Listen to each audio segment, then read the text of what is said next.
Nova teoria ousada explica o que teria ocorrido lá em Tunguska na explosão que dizimou milhões de árvores. Imagens da NASA revelam detalhes nunca antes vistos dos rios lá em Marte. Relatório sigiloso da China alerta para aí uma posição anti-China dos países e também até uma possível guerra com os Estados Unidos da América. E conheço aí a família Likov. A família ficou mais de 40 anos em quarentena. Essas e outras notícias você só vai ver onde? Nessa edição do Almanaque Assombrado. Solta a vinheta, Ana!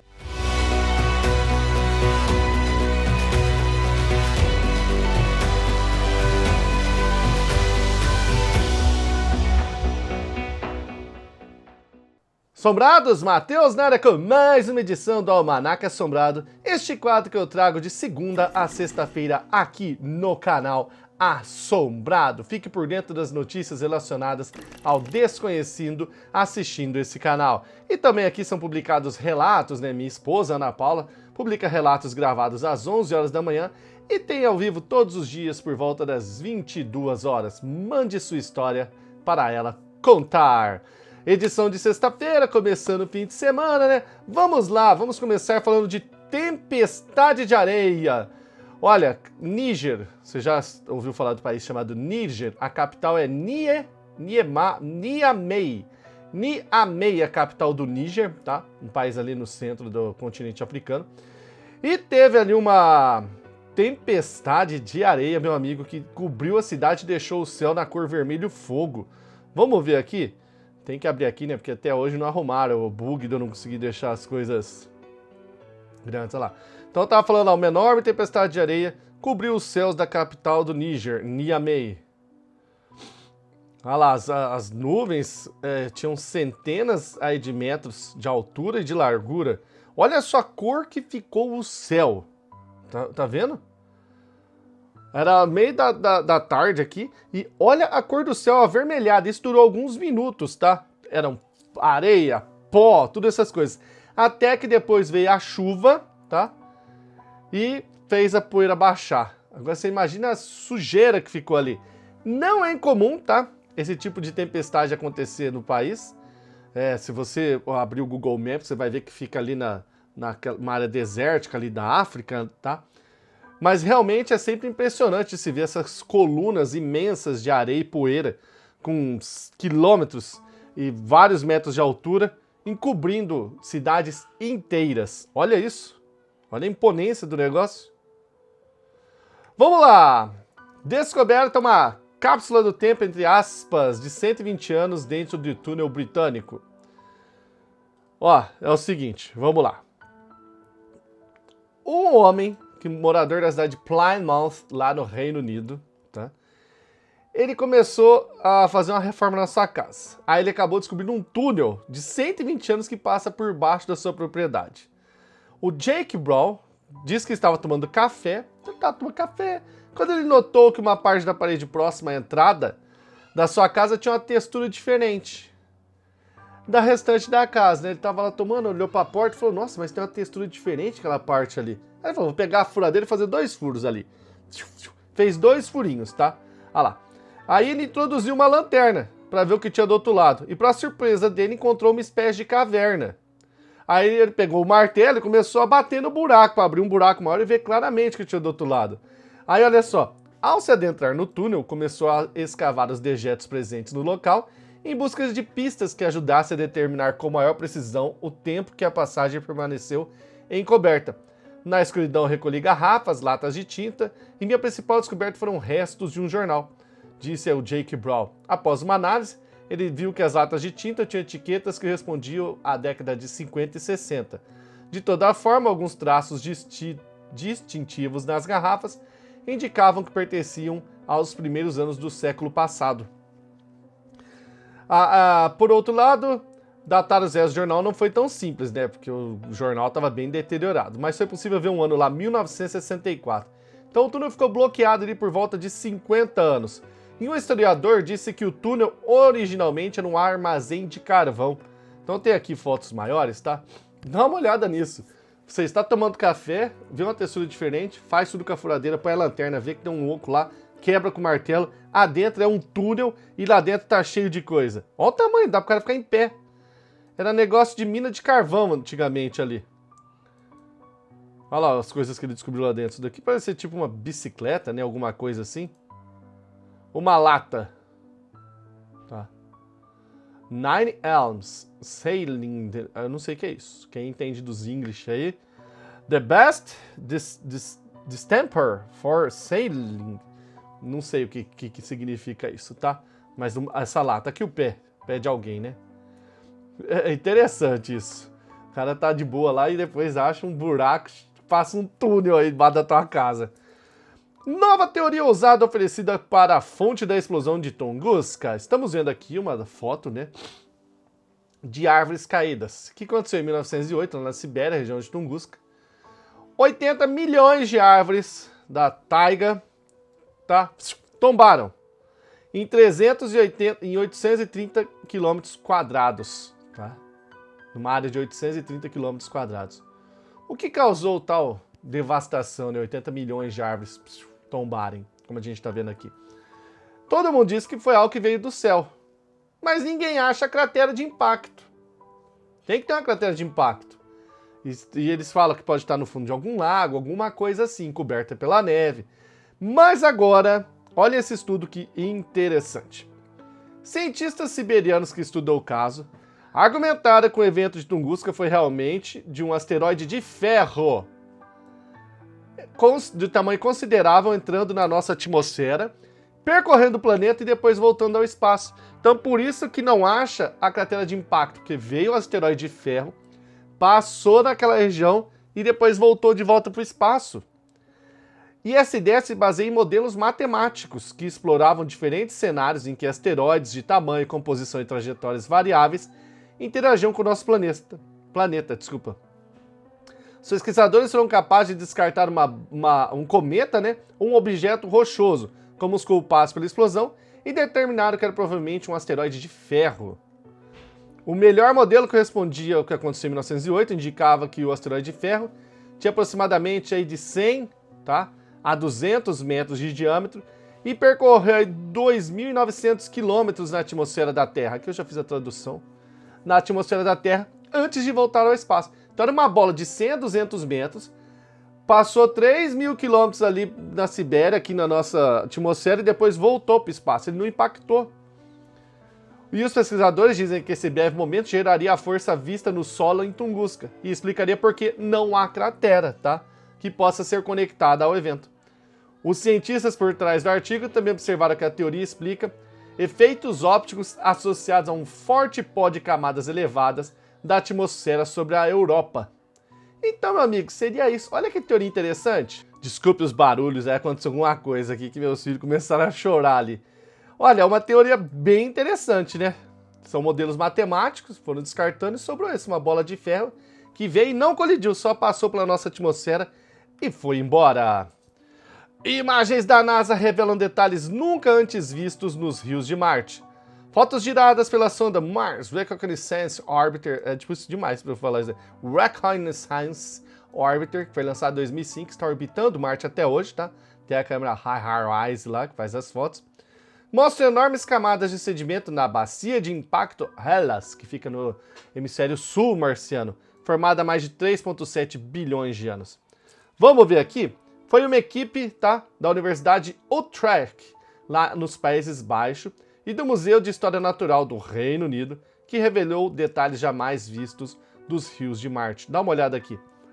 A câmera tira a foto, tá? E aí eles pegaram, processaram tudo isso e fizeram esse modelo em 3D aqui, ó, essa animação em 3D. Então, pelo que eu entendo, o rio deveria passar aqui no meio, há 3,7 bilhões de anos atrás. E eles calculam que esses rios, tá, ficaram ali por milhares de anos. Tem sedimentos ali na base, rochas sedimentares e tudo mais. Olha que coisa incrível. E para fazer isso, os pesquisadores examinaram fotos do interior da bacia de impacto de Hellas, né, situada no hemisfério sul, e os registros revelaram uma pilha de rochas com 200 metros de espessura das paredes de um penhasco situado dentro da cratera. Aí, estudando esses sedimentos, A equipe descobriu que o penhasco foi formado por água corrente, provavelmente de rios que correram há muito tempo atrás, tá? E aí a gente pode ver aqui uma imagem, fotos tiradas pela sonda Mars Reconnaissance Orbiter da NASA, ó. Os rios estavam aqui para baixo. O pessoal explica que os rios que formaram esses afloramentos provavelmente permaneceram ativos centenas de milhares de anos. Segundo eles, essas descobertas embasam a importância de pesquisarmos rochas sedimentares daquele período se quisermos encontrar evidências de como a conhecemos em Marte. Encontrar evidências de vida como a conhecemos em Marte. Então olha só, tem mais uma animação aqui embaixo. Tá vendo? Dá pra você ter noção aqui. Então os rios correriam aqui no meio, ó. E aí teriam sedimentos aqui do lado.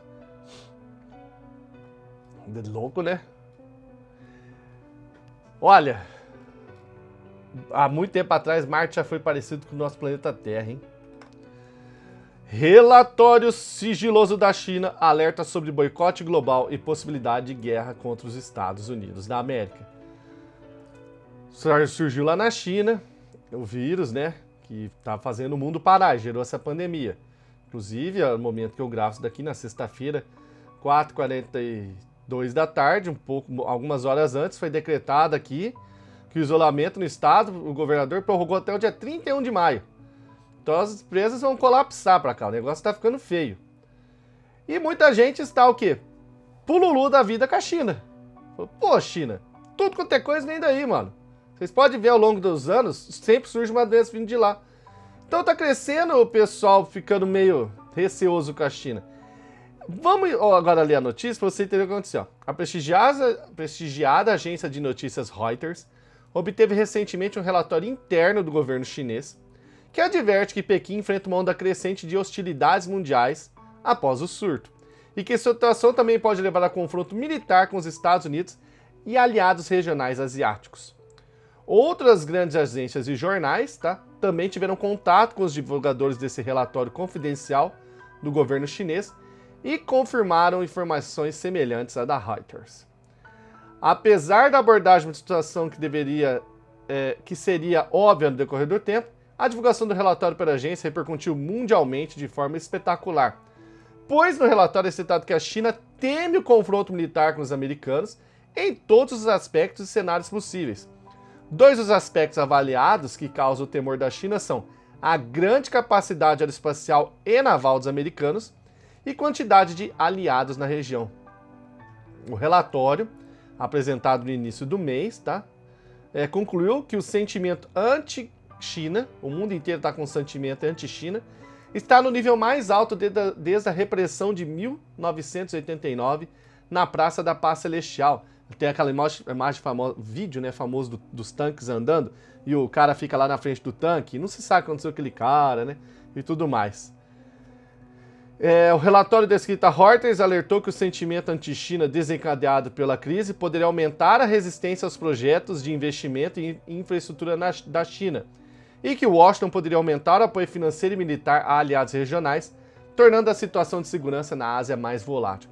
Aliás, o Trump, ele acabou também de falar para a rede elétrica americana, né? Ser usada só equipamentos feitos lá, para evitar agora de trazer coisa da China, para proteger a rede elétrica americana. Porque você já sabe, né? Ficou sem eletricidade, deu BO. E a matéria aqui é uma matéria bem grande, tá? Do defesa.tv. Você tá vendo aqui, ó? Depois quem tiver curiosidade de ler, basta digitar no Google ali, ó. O título aqui, ó. Relatório sigiloso da China alerta sobre boicote global e possibilidade de guerra contra os Estados Unidos. Tá? Vocês podem ler tudo ali, mas basicamente é isso que eu falei. O pessoal tá putaço com a China, tá?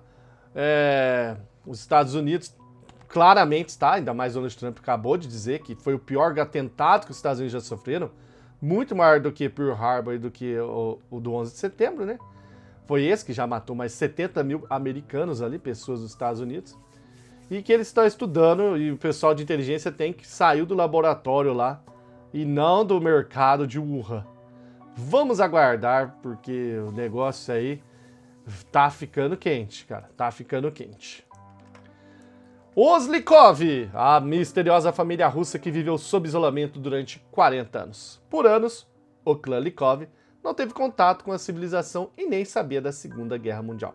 Estamos vendo aqui o patriarca do clã Lykov, tá? O Karp, e aqui a sua última filha, a Agafia, tá? Que acredito que esteja viva até hoje. Todos já morreram, dando spoiler do que eu vou falar, tá? Então vamos lá. Durante o verão de 1978, um helicóptero estava sobrevoando ali a floresta siberiana, onde aconteceu o Tunguska, que eu acabei de falar também. E eles viram uma clareira no local, eles estavam procurando um local seguro para pousar, para estabelecer pesquisas. Eles achavam que a região era inabitada, mas a hora que viram clareira, falaram, uai, o que é isso aqui? Então desceram e, para surpresa do grupo, a lá vivia uma família chamada Lykov. Após várias visitas, os geólogos descobriram os nomes dos membros do clã e a insólita história deles. O patriarca chamava Karp Lykov, era casado com Akulina, com quem teve 4 filhos, Savin, Natália, Dmitri e Agafia, não sei falar onde está o acento aqui. Os Lykovs, eles eram membros de uma seita ortodoxa russa fundamentalista, que era perseguida desde os tempos de Pedro Grande. Quando teve a Revolução Russa, as coisas ficaram pior, né? Porque eles começaram ali a atacar o cristianismo e tudo mais. E o Karp perdeu seu irmão, que foi brutalmente assassinado pela patrulha comunista. Em 1936, temendo o que poderia acontecer com sua família, ele resolveu fugir para a floresta siberiana, junto com a mulher Akulina, com o filho Savin, de 9 anos, e a Natália, de 2. Tal ato salvou suas vidas, porque os soviéticos acreditavam que naquele local não morava ninguém naquele distrito ali. Partiram com poucos pertences e algumas sementes, e foram em direção à taiga. Construíram uma moradia rude, tá vendo a moradia aqui, ó? Tá? Construíram uma moradia rude, se habituaram à região e tiveram mais 2 filhos, o Dmitri, em 1940, e a Agafia, em 1943. Ambos sabiam do mundo exterior, tá? Esses 2, apenas por meio das histórias contadas pelos seus pais. As crianças tiveram uma educação básica, seguindo os preceitos da Bíblia, sob instruções e ensinamentos dos seus pais. A história deles virou um livro, tá? Lost in the Taiga, do jornalista russo Vasily Peskov. Segundo as informações do autor, as crianças tinham conhecimentos básicos gerais sobre o mundo exterior, tá? Sabiam que existiam outros países além da Rússia, mas eram visões abstratas. De acordo com o escritor, os Lykovs ficaram surpresos quando disseram que ocorreu essa Segunda Guerra Mundial, tá? Nessa foto aqui a gente vê a Agafia, essa à esquerda, e aqui a Natália, que foi para lá quando tinha 9 anos. A fome era o principal obstáculo ali, tanto é que a matriarca da família morreu de fome, a Akulina, em 1961. Eles fizeram plantações, mas a neve matou tudo, então a Akulina parou de comer para deixar comida para os filhos e acabou falecendo. O Karp não queria aceitar a modernidade, tanto é que demorou muito tempo para aceitar os presentes que os pesquisadores davam, como talheres, papéis, canetas e uma lanterna. Mas aí em 81 começou aí a declinar tudo, quando 3 membros da família morreram em um curto período de tempo. 3 filhos. O Dmitri, que era o preferido ali dos pesquisadores, morreu de pneumonia, tá? Eles ofereceram ajuda, mas ele não quis. Depois foi morrer o Savin, né, o outro filho, e a Natália, de complicações renais por causa da dieta. Logo após, os geólogos falaram, Karp, Agafia, vão voltar para a civilização? Agafia, vem conhecer. Mas o patriarca recusou e morreu em 1988. E atualmente sabe-se que a moça é a única sobrevivente do clã. Agora, se está viva até agora, desde 1988 sozinha, lá na neve, até 2020, eu não sei te falar. Mas é uma história realmente impressionante. E essa foi mais uma edição do Almanac Assombrado. Espero que tenham gostado, que tenham um ótimo final de semana, tá? E final de semana promete, vamos ter aí coletâneas temáticas, vai ter um especial. O especial vai ser do projeto Blue Book, né? Muita gente estava querendo, finalmente ele ganhou a votação. Foi apertado, hein? Foi a votação mais apertada que eu já vi. Projeto Blue Book, Esfinge, o caso do fogão lá da Espanha, e só um outro que quase não teve voto ali, acho que foi o Gasolador Louco de Matron. Beleza? Então fique esperto, tem muita coisa com o Canal Assombrado. Final de semana a gente traz um conteúdo bem diferente do da semana e totalmente especial. E lembre-se, de ser membro do canal Assombrado? Pois é, temos, assim, já passamos de mais de 100 vídeos de conteúdo, temos centenas de postagens, temos muito material para quem é membro. A área de membro do canal Assombrado, eu digo, vale a pena. Eu já assinei a área de membro de vários canais e depois pensei, nossa, não houve vantagem. Mas eu assino até hoje para ajudar, porque eu gosto daqueles canais. Mas aqui você vai assinar e vai falar, caramba, aqui valeu realmente a pena ser membro. Tem conteúdo para membro todo dia, conteúdo especial de tudo quanto é jeito. Fique agora com um trechinho do relato proibidão dessa semana, tá? Grande abraço, tchau! Vamos lá.